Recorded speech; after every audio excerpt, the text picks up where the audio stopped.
Rural health statistics 2021 के मुताबिक विंध्य क्षेत्र में उपकेंद्र, प्राथमिक स्वास्थ्य केंद्र और सामुदायिक स्वास्थ्य केंद्रों को मिलाकर कुल 1796 स्वास्थ्य केंद्र हैं। विंध्य के जिलों की बात करें, उमरिया में सबसे कम 131 स्वास्थ्य केंद्र हैं और रीवा में सबसे अधिक 368 स्वास्थ्य केंद्र हैं। लेकिन इन केंद्रों पर मिलने वाली स्वास्थ्य सेवाओं की हकीकत क्या है, यही सच्चाई जानने के लिए हमने 2 स्वास्थ्य केंद्रों का दौरा किया। पहला था सिरमौर तहसील के मझियार गांव का प्राथमिक स्वास्थ्य केंद्र। इस स्वास्थ्य केंद्र पर इलाके के 10 से ज़्यादा गांव और आबादी के लिहाज से 30 से 35 हज़ार ग्रामीण अपने इलाज के लिए निर्भर हैं। लेकिन आपको जानकर हैरानी होगी कि यहाँ 5 साल से कोई डॉक्टर ही नहीं है। केवल 2 नर्स और 1 चपरासी के भरोसे यहाँ के लोगों को प्राथमिक स्वास्थ्य सुविधा मिल रही है। मझियार से भी बढ़कर रीवा सीधी सीमा के नज़दीक करियाझर स्वास्थ्य केंद्र की दास्तां है। यहाँ 35 साल पहले एक उप स्वास्थ्य केंद्र का भूमि पूजन हुआ। हमारी टीम ने बहुत तलाशा, लेकिन उसकी नींव का पत्थर तक नहीं मिला। गनीमत यह है कि यहाँ एक सड़क बन गई है, वरना इसके पहले लोग पहाड़ों को पार करके इलाज करवाने जाते थे। स्वास्थ्य के क्षेत्र में लंबे समय से कार्यरत कुछ एक्सपर्ट से हमने बात की और जानने की कोशिश की आखिर ऐसे कौन से क्षेत्र हैं जहां काम करने की ज़रूरत है और कैसे स्वास्थ्य के क्षेत्र में बेहतरी लाई जा सकती है। पहली चीज़ है स्वच्छता। जब हम लोगों ने देखा था, एक एक्सपेरिमेंट है अपने पास में, कोविड के दौरान जब लॉकडाउन हुआ था, उस समय रोगियों की संख्या एकदम कम हो गई थी। संक्रामक रोग जैसे एकदम ख़त्म हो गए थे, क्योंकि स्वच्छता बहुत थी। लोग आसपास भी स्वच्छ रखते थे, बाहर नहीं जाते थे, गंदा पानी नहीं पी रहे थे, खाना घर का खा रहे थे। तो हम सबको ये चीज़ ध्यान रखनी चाहिए कि अगर हम घर में साफ़ सुथरे तरीके से रहते हैं, बाहर कहीं जाते हैं तो साफ़ जगहों में रहते हैं, साफ़ पानी पीते हैं, बाहर का खाना ना खा के अपने घर का भोजन करते हैं, तो हम लोग स्वस्थ रहते हैं। और इस चीज़ को हमेशा याद रखना चाहिए कि ये बहुत बड़ा एक्सपेरिमेंट था और इसके जो परिणाम थे उनके फ़ायदा हम लोग को उठाना चाहिए, आम जनता को उठाना चाहिए। दूसरा जो है पानी की स्वच्छता। हम लोग देखते हैं कि सरकार प्रयास करती है कि स्वच्छ पानी मिलता रहे, नल हो जाए सब जगह, ऐसा प्रयास होता रहता है, टंकी साफ़ रहे, साफ़ पानी आए। परंतु उसके बावजूद जो लोगों का खान पान है कि आप शहर में शाम को निकल जाइए, आपको चाट के ठेलों पे, गंदे गंदे ठेलों पे सब जगह भीड़ लगी मिलती है और छोटे बच्चों से लेके और बूढ़े लोग तब वहाँ खाना खाते आपको मिल जाएंगे। और आप जिसके यहाँ से ख़रीद कर खा रहे हैं उनको कोई स्वच्छता का कंसेप्ट नहीं होता है। तो ये सारे जो गंदगी रहती है वो हम लोगों को बीमार करती हैं और संक्रामक रोगों को बढ़ावा देती हैं। आप किसी MBBS या MD डॉक्टर को, या इवन मान लीजिए नर्स है, उसको बिना सुरक्षा दिए किसी ऐसे क्षेत्र में पोस्टिंग भी करेंगे तो लोग जाने में झिझकते हैं, जहाँ उनके रहने की व्यवस्था नहीं है, बच्चों को पढ़ने की व्यवस्था नहीं है। तो ये सारी चीज़ों का हल निकालना बहुत आवश्यक है। और हम किसी पर, एक व्यक्ति पर ऐसा दोष नहीं लगा सकते कि डॉक्टर नहीं जा रहा है। डॉक्टर, कितने ही डॉक्टर ऐसे हमारे स्टूडेंट्स हैं जो बहुत डिवोटेड थे और उन्होंने सोचा कि हम लोग गाँव में सेवा करेंगे, और MD करने के बाद एक गाँव की छोटी सी पोस्टिंग में वो चले गए। जब वहाँ पहुँचे तो बैठने की टेबल तक नहीं थी।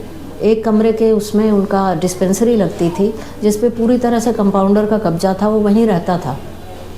और डॉक्टर के रहने के लिए कोई जगह नहीं थी, पूरे गांव में कोई ऐसी जगह नहीं थी जहां वो 2 कमरे किराए लेके रह सके, क्योंकि उनकी विवाह नहीं हुआ था, इसलिए वो बेचारे 2-4 महीने वहाँ काम कर सके।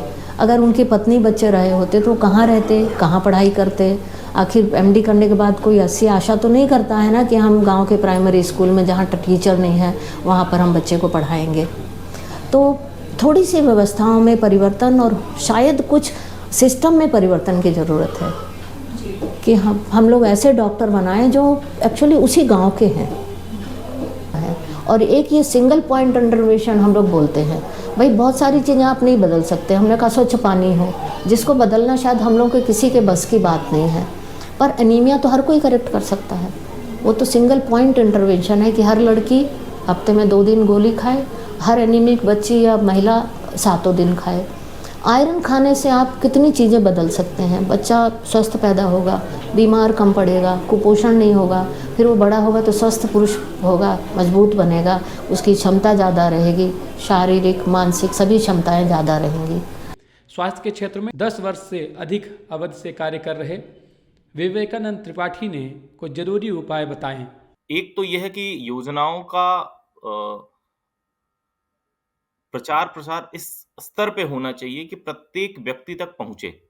समाज का वो अंतिम व्यक्ति जिसको मूलभूत सेवाओं की स्वास्थ्य सेवाओं की सुविधाओं की आवश्यकता है, वो हम तक आनी चाहिए।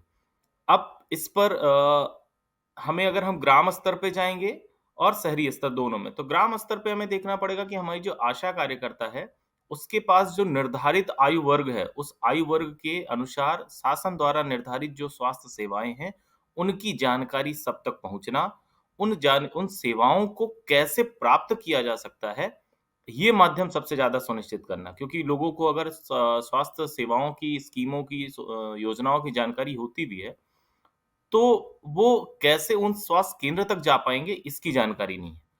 पहला एक उस व्यक्ति की हितग्राही की, दूसरा स्वास्थ्य सेवा प्रदान करने वाला हर वो व्यक्ति जो किसी न किसी महत्वपूर्ण पद पे है, चाहे वो स्वास्थ्य महकमे में आशा हो, एमपीडब्ल्यू हो, एएनएम हो, सीएचओ हो, ब्लॉक का जो मैनेजमेंट यूनिट है, बीपीएम, बीसीएम या खंड चिकित्सा अधिकारी वो, और इसी तरीके से जब हम आगे जाएँगे तो जिला स्तर पे जिला चिकित्सालय के सिविल सर्जन और मुख्य चिकित्सा एवं स्वास्थ्य अधिकारी।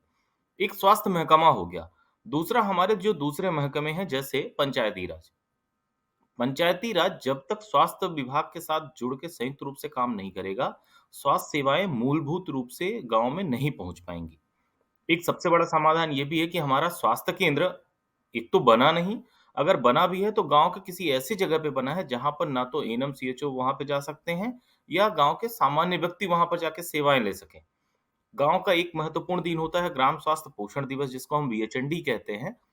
उस दिन पर भी गाँव की समस्त गर्भवती महिलाएँ, बच्चे किशोरियाँ उन स्वास्थ्य केंद्रों तक पहुँच पा रहे हैं, ऐसा हमें पहुँच बनाना पड़ेगा।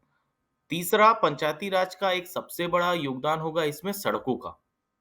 हमारे बहुत से ऐसे गाँव हैं, जिन गाँव में आज तक सड़कें नहीं हैं। चाहे वो पीसीसी बने, चाहे वो प्रधानमंत्री ग्राम सड़क योजना के अंतर्गत निर्मित हो, लेकिन बहुत सारे ऐसे गाँव हैं जिन गाँव से वो महिलाएँ, वो लोग स्वास्थ्य केंद्रों तक नहीं पहुँच पा रहे हैं। तो पहला तो निर्माण एजेंसी के रूप में ग्राम पंचायत, पंचायती राज संस्था को हमको मजबूत करना होगा। दूसरा स्वास्थ्य सेवा प्रदान करने वाले जो लोग हैं, जो स्वास्थ्य विभाग का अमला है वो, और तीसरा कि समस्त सेवाओं, उपकरण, आवश्यक सामग्रियों की उपलब्धता, वो वहाँ पर उपलब्ध हो। इन 3-4 तरीकों से ही हम यह सुनिश्चित कर पाएँगे कि हमारी सारी स्वास्थ्य सेवाएँ ग्राम के अंतिम व्यक्ति तक पहुँचे। जिला स्तर पे या शहरी स्तर पे अब संजीवनी क्लिनिक और अर्बन पीएससी शहरी प्राथमिक स्वास्थ्य केंद्रों का उन्नयन हुआ है, वो संचालित हैं। हम वहाँ पर देखेंगे तो वहाँ पर भी डॉक्टर, नर्सिंग ऑफिसर, एएनएम इन सब की पदस्थापना की गई है। तो शहरी स्वास्थ्य और ग्रामीण स्वास्थ्य, दोनों स्वास्थ्यों को मजबूत करने के लिए शासन ने अच्छा खासा महकमा तैनात किया है। बस हर उस व्यक्ति को जो सेवा प्रदान करने में प्रत्यक्ष या अप्रत्यक्ष रूप से अपनी सेवाएँ दे रहा है, उसको अपनी खुद की ज़िम्मेदारी ओनरशिप लेनी पड़ेगी। अनूपपुर जिले में लंबे समय से स्वास्थ्य के क्षेत्र में कार्यरत ललित दुबे ने कुछ बिंदुओं पर ध्यान दिया। आइए सुनते हैं उनका क्या कहना है। अगर सरकार सचमुच इस मामले में गंभीर है और वो चाहती है कि स्वास्थ्य सुविधाओं में सुधार हो, आम जनता को स्वास्थ्य सेवाओं का लाभ मिल सके, तो 2-3 तरीके या 2-3 स्ट्रैटेजी अपनाएँ तो शायद उसमें कुछ सुधार हो सकता है। पहली बात तो ये है कि मैं ये मानता हूँ कि सरकार का जो स्वास्थ्य सेवाओं का बजट है, उस स्वास्थ्य सेवाओं के बजट को अगर आप ध्यान से देखें तो आपको समझ में आएगा कि हमारी स्वास्थ्य सेवाओं का 97% बजट जो है, वो एलोपैथी के ऊपर खर्च हो रहा है। सरकार जितना भी पैसा खर्च कर रही है स्वास्थ्य सेवाओं के नाम पे, वो केवल अंग्रेजी दवाइयों के ऊपर खर्च कर रही है।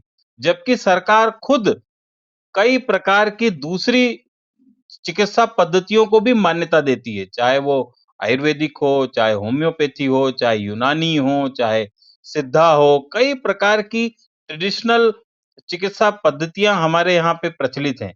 तो मुझे लगता है पहला तो ये कि उनको बढ़ावा देना चाहिए।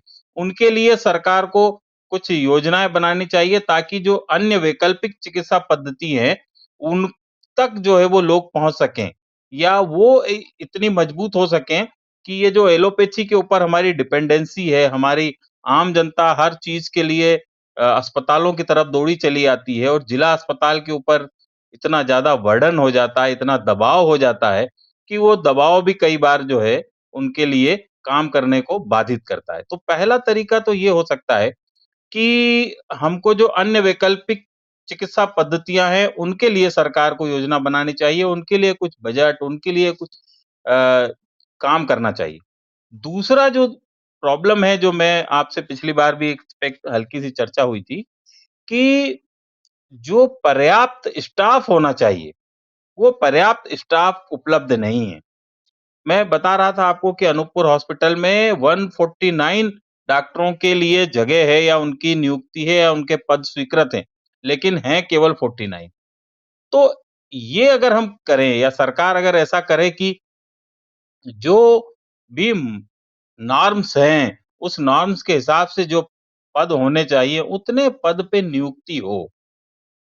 जो स्वास्थ्य केंद्र गाँव में काम कर रहे हैं, प्राथमिक स्वास्थ्य केंद्र जो गाँव में काम कर रहे हैं, वहाँ पे एएनएम की उपलब्धता हो और 2-2 एएनएम होना चाहिए, एनआरएचएम ये कहता है, लेकिन वो उपलब्ध नहीं है। तो एक दूसरा जो काम है, जिस पे काम किया जा सकता है, वो स्टाफ के ऊपर है कि पर्याप्त स्टाफ जो है वो अस्पतालों में, प्राथमिक स्वास्थ्य केंद्रों में उपलब्ध हो। एक्सपर्ट से बात करने पर स्वास्थ्य की बेहतरी के लिए 9 एक्शन पॉइंट्स इस तरह से हैं। ज़रूरत के मुताबिक स्टाफ की उपलब्धता सुनिश्चित करनी होगी। डॉक्टर्स के लिए गांव के या दस्यु प्रभावित इलाकों में बेहतर सुविधा उपलब्ध कराई जाए। सिंगल पॉइंट इंटरवेंशन, सरकारी स्वास्थ्य योजनाओं और स्कीम की जानकारी हर तबके तक पहुँचे। ग्रामीण अंचलों में बेहतर सड़क निर्माण, पंचायती राज और स्वास्थ्य विभाग को साथ मिलकर काम करना होगा। उपकरणों और सभी स्वास्थ्य सेवाओं की बेहतर उपलब्धता, एलोपैथी पर डिपेंडेंसी को कम करना होगा। वैकल्पिक स्वास्थ्य पद्धतियों पर पैसे खर्च करने की जरूरत है। स्वच्छता पर खास ध्यान देने की जरूरत है।